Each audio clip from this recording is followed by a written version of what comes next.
የኢትዮጵያ ሰብአዊ መብቶች ኮሚሽን በቅድመ ምርጫ ሂደት ተፈጸሙ ያላቸውን የሕግ ጥሰቶች ይፋ አድርጓል።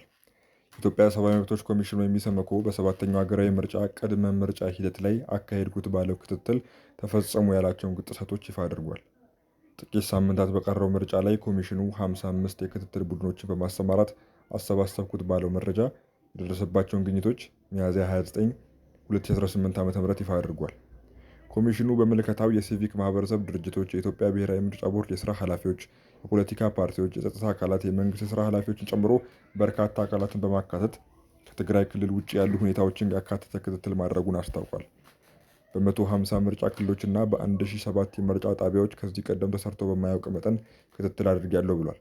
በክትትሉ ውጤት መሰረት የበይነ መረብና የተንቀሳቃሽ ስልክ ኔትወርክ መቆራረጥ በሁሉም ክልሎች የተከሰተ በመሆኑ በቴክኖሎጂ የተደረገውን የእጩዎች ምዝገባ መስተጓጎሉን ገልጿል።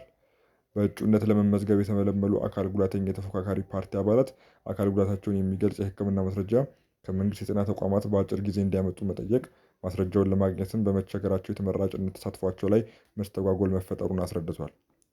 ከምርጫ ጣቢያዎች መካከል ቦርዱ በጂፒኤስ የለያቸው አዳዲስ የተለዩ ምርጫ ጣቢያዎች እንዳሉ በመግለጹ ኢሰመኮ በጂፒኤስ የተለያዩ ጣቢያዎች ተደራሽ ናቸው የሚለውን ለማረጋገጥ ሲሞክር በተባሉበት አቅጣጫ ያልተገኙ ጣቢያዎች አግኝቻለሁ ብሏል። በቴሌቪዥን ጣቢያዎች በተሰጠው ነፃ የአየር ሰዓት የክርክር መድረክ ህዳጣን ወይም ማይኖሪቲ የሚወክሉ ፓርቲዎች ተሳታፊ እንዳልነበሩ ገልጿል። መስማት የተሳናቸው ዜጎች በምልክት ቋንቋ ሲተላለፍ ስላልነበረ ኢሰመኮ ምክረ ሀሳብ በመስጠቱ ምክንያት በምልክት ቋንቋ መተላለፍ መጀመሩን አስታውቋል። በሚዛን ከተማ ገዢውን የብልጽግና ፓርቲ የሚደግፉ ትዕይንቶች ላይ ዜጎች በግዳጅ ተሳትፎ እንዲደረጉ ሲደረግ እንደነበር፣ ተፎካካሪ ፓርቲዎች ስብሰባና ሰላማዊ ሰልፍ ለማካሄድ ብንፈልግም ተከልክለናል የሚል ቅሬታ ማቅረባቸውን ኢሰመኮ ገልጿል። በሕግ በተከለከሉ ቦታዎች የምርጫ ጣቢያዎች ተደራጅተው አግኝቻለሁ ያለው ኮሚሽኑ በአንድ ስፍራ ከአንድ በላይ ምርጫ ጣቢያ መገኘቱን፣ በፖሊስ ጣቢያ የተደራጁ ምርጫ ጣቢያዎች፣ በመከላከያ ካምፕና በመጠጥ ቤት ግቢ ውስጥ የተደራጁ ምርጫ ጣቢያዎች ማግኘቱን አስታውቋል። የተለያዩ ክልል ከተሞች የቅሬታ ሰሚዎች በተሟላ ሁኔታ ወደ ስራ ለመግባትና በመደበኛ ፍርድ ቤት ችሎትና የምርጫ ጣቢያ ችሎት ያላደራጁ መሆናቸውን፣ የምርጫ ቁሳቁስ መዘግየትና የምርጫ ሂደቱ ዘግይቶ የጀመረባቸው ጣቢያዎችን ማግኘቱን አክሎ ገልጿል። የብሔራዊ ምርጫ ቦርድ ምክትል ሰብሳቢ አቶ ተስፋዬ ነዋይ ከ50 ሚሊዮን በላይ መራጭን በሕግ የተቀመጡ መስፈርቶችን ማሟላቱ ተረጋግጦ ከ49 ሺህ በላይ በሚሆኑ የምርጫ ጣቢያ መራጮችን መመዝገብ እጅግ ውስብስብና ከፍተኛ ትኩረት የሚፈልግ በብዙ ሺዎች የሚቆጠሩ ባለሙያዎችን መመደብ የሚጠይቅ በጣም ትልቅ ኦፕሬሽን ነው ብለዋል። ስለሆነም በዚህ ትልቅ ሀገራዊ ስራ ውስጥ ክፍተቶችና ጉድለቶች መኖራቸው ተጠባቂ መሆኑን ገልጸዋል። አንዳንዶቹ ግኝቶች በመረጃና በማስረጃ የሚቀርቡ ከሆነ ለማስተካከል እንደሚቻል፣ ነገር ግን በጥንቃቄ መታየት ያለባቸው ጉዳዮች ናቸው ብለዋል። የፖለቲካ ፓርቲዎች ሰላማዊ ሰልፍ ጠይቀው የተከለከሉት የትና መቼ ነው የሚለው በግልጽ መቅረብ አለበት ያሉት ምክትል ሰብሳቢው ቦርዱ ለሁሉም ፓርቲዎች ድጋፉን እያደረገ መሆኑን አስረድተዋል። የእጩዎችና የመራጮች ዲጂታል ምዝገባ አዲስ በመሆኑ የኔትወርክ መቋረጥ እንደነበር ቦርዱ ማረጋገጡን ገልጸው፣ ነገር ግን ችግሩን ለመፍታት የእጩዎችን ምዝገባ ቀን ለማራዘም ተሰርቷል ብለዋል። አክለውም ከመደበኛ ነዋሪነታቸው ርቀው ለሚገኙ ወታደሮች በወታደር ካምፖች ውስጥ ልዩ የምርጫ ጣቢያዎች መደራጀታቸውን አቶ ተስፋዬ ተናግረዋል። ከኦሮሚያ ክልል አስተዳደርና የጸጥታ ቢሮ የተወከሉት አቶ ካሳይ ገመቹ በሰጡት አስተያየት በኦሮሚያ ክልል ከ25 ሚሊዮን በላይ መራጮች መመዝገባቸውንና ምርጫው ያለምንም የሰላም ችግር እንዲካሄድ እየተሰራ መሆኑን ተናግረዋል። ሕዝቡ ያለምንም ፍራቻ ምርጫውን እንዲያከናውን አስፈላጊ የሆነ ዝግጅት መደረጉን ገልጸዋል። የኢሰመኮ ዋና ኮሚሽነር አቶ ብርሃኑ አዴሎ የዳበረ ዲሞክራሲ አለን የሚሉ አንዳንድ ሀገሮች ከኛ ያልተሻለ ምርጫ እንደሚያካሂዱ እናውቃለን ብለዋል። ኢትዮጵያ በሰባተኛው ሀገራዊ ምርጫ ብዙ እንከን የሌለበት ምርጫ አካሂደን ስናበቃ አንገታችን ቀና አድርገን ፍጹም ሰላማዊና ዲሞክራሲያዊ የሆነ ዓለም አቀፍ ምርጫ አካሂደናል የሚል ዓላማ እንጂ እንከን ከተፈጠረ በኋላ በእንከኖች ላይ መነጋገር ያለብን አይመስለኝም ሲሉም አስረድተዋል።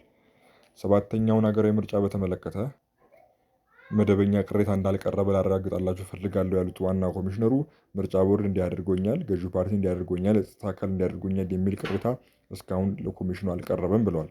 ይህን ስናይ በአውዱ ጫናዎችና ጥሰቶች ቢኖሩ ኖሮ አቤቱታ ይመጣ ነበር የሚል እሳቤ ይዘናል ብለው ምርጫው በጥሩ ሁኔታ እየሄደ እንዳለ አንዱ ማረጋገጫችን ነው ብለዋል። ዋና ኮሚሽነሩ በማብራሪያቸው ገዢው ፓርቲ የድጋፍ ሰልፍና የምረጡኝ ቅስቀሳ ሲያደርግ የፖሊስ ሚና መሆን የነበረበት ርቀቱን ጠብቆ ረብሻ እንዳይፈጠር መካተል ቢሆንም አንድ ቦታ ላይ ነሸጥ ሲያደርገው ገብቶ ሲጨፍር የነበረ ፖሊስ ገጥሞናል በማለት ገልጸዋል። ዘገባው የሪፖርተር ነው። ወደ ባህር ማዶ ጉዳያችን ስናልፍ ለፓኪስታን ጋዝ የጫነች የኳታር መርከብ በሆርሙዝ በኩል ማለፏ ተገለጸ።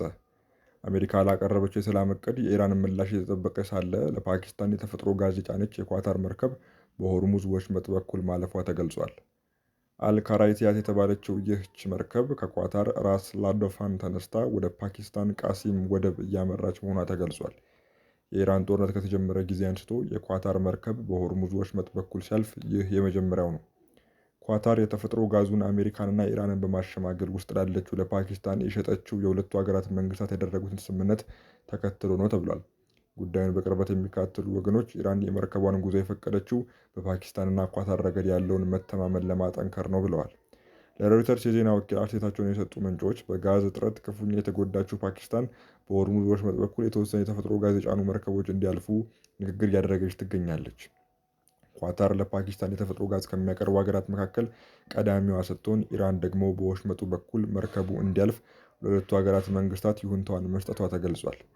የናካሊት የመርከብ ትራንስፖርት ድርጅት ንብረት የሆነችው መርከቧ የማርሻል ደሴቶችን ባንዲራ የምታውለበልብ ሲሆን 211986 ኪዩቢክ ሜትር ነዳጅ የመጫን አቅም አላት። ከአንድ ወር በፊት የኢራን አብዮታዊ ዘብ አልዳይን እና ራሼዳ የተሰኙ ሁለት የኳታር ነዳጅ ጫኝ መርከቦችን እንዳያልፉ ከልክሏል።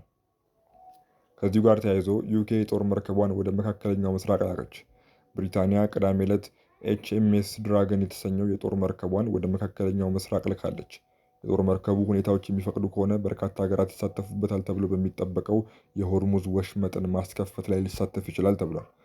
ኤችኤምኤስ ድራጎን የአየር መቃወሚያ መሳሪያ የጫነ መርከብ ሲሆን የኢራን ጦርነት ከተጀመረ በኋላ በመጋቢት ወር በምስራቅ ሜዲትራኒያን ወደምትገኘው ቆጵሮስ ተሰማርቶ ነበር። ዩኬ የጦር መርከቧን ወደ መካከለኛው ምስራቅ የላከችው ፈረንሳይ የባህር ኃይሏን ወደ ደቡባዊ ቀይ ባህር ለመላክ መወሰኗን ተከትሎ ነው። ሁለቱ ሀገራት የንግድ መስመሩን በጋራ ለመከላከል ባዘጋጁት የመከላከያ እቅድ ላይ እየሰሩ ነው። የብሪታንያ መከላከያ ሚኒስቴር ቃል አቀባይ ብሪታንያ የጦር መርከቧን አስቀድማ ወደ መካከለኛው ምስራቅ ማስጠጋቷ አስፈላጊ በሚሆንበት ወቅት ወሽመጡን ከአጋሮቿ ጋር በመሆን ለመከላከል እንደሚያግዝ ተናግረዋል። ዩናይትድ ስቴትስና ኢራን ለ10 ሳምንት ከዘለቀው ጦርነት ለመውጣት እየተቃረቡ ባለበት በአሁኑ ወቅት ፈረንሳይና ብሪታንያ ሁኔታው ከተረጋጋ በኋላ በወሽመጡ ውስጥ ደህንነቱ የተጠበቀ የመርከቦች እንቅስቃሴ እንዲኖር መሰረትን ለመጣል እቅድ እያዘጋጁ ይገኛሉ። እቅዱ ከኢራን ጋር ቅርጅት ያስፈልገዋል የተባለ ሲሆን በርካታ ሀገራት ለመሳተፍ ፈቃደኛ መሆናቸውን አሳውቀዋል። የብሪታንያ ባህር ኃይል በተለያዩ ስፍራዎች ላይ በመመደቡ የተነሳ ተመናምኗል። ከዚህም በተጨማሪ የባህር ኃይል አባላት ቁጥር አነስተኛ ሲሆኑ መርከቦቿ ከመተካታቸው በፊት የአገልግሎት ጊዜያቸው እያበቃ መሆኑም ተገልጿል። ዘገባው የቢቢሲ ነው።